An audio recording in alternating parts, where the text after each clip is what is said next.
Your reaction to Parlatore's resignation? I think it's an unfortunate one for the former president, Alicia, and here's why. Tim Parlatore is a successful criminal defense attorney. It seems as if we know he's given testimony to the grand jury. Whether he did that because of a subpoena or whether he did that voluntarily, we don't know. But he's pointing fingers. So while he says he's confident that President Trump won't be indicted, at the same time, he's pointing fingers at Boris Epshteyn, who's sort of playing the role of a coordinating counsel or lawyer among all the president's other lawyers.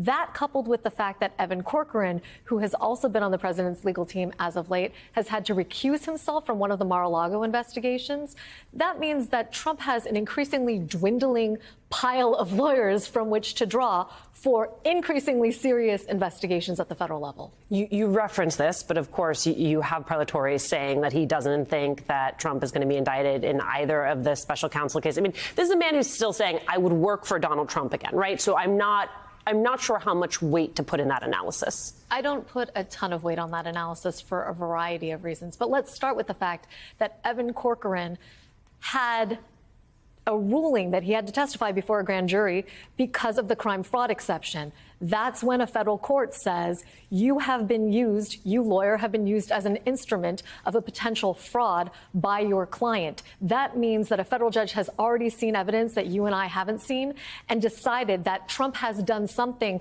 that is likely criminal by using Evan Corcoran as his pawn or his instrument.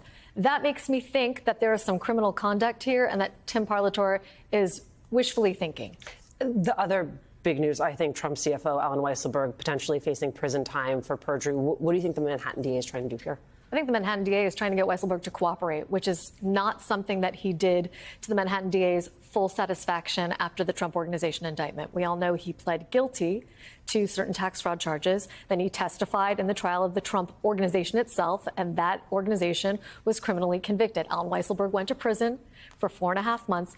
He's now out. He has new representation, and the DA's office has already threatened Allen Weisselberg with insurance fraud charges.